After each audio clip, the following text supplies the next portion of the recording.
নমস্কার বন্ধুরা। তো আজকে আমি আছি টাঙ্গন ব্রিজের ঠাকুরগাঁও জেলা। তো এখানে অনেক মানুষের ভিড় আজকে, আর পানির পরিমাণ অনেক বেশি। তো আপনাদের এই টাঙ্গন ব্রিজটা অবশ্যই ভালো লাগবে। তো আমি বেশি কথা না বলে আপনাদেরকে মানে সুইচ গেটের সামনে যে পানিটা যাচ্ছে সেটা দেখাবো। আর আমার চ্যানেলটিকে অবশ্যই সাবস্ক্রাইব করবেন, ভিডিওটি ভালো লাগলে অবশ্যই লাইক করবেন। দেখুন আপনারা, ওই যে দূরে দেখা যাচ্ছে ওটা হচ্ছে সুইচ গেট, ওখানে পানি যাচ্ছে। আর একটু কাছ থেকে দেখাবো। আমি আছি গেটের দক্ষিণ পাশে, আর সামনের দিকটা দেখাবো।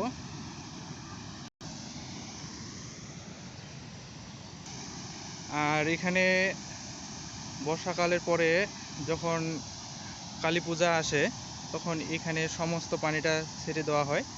আর তখন এখানে প্রচুর পরিমাণে মাছ পাওয়া যায়। অনেক জেলে আসে মাছ ধরার জন্য, আর অনেক দূর দূরান্ত থেকে লোক আসে দেখার জন্য।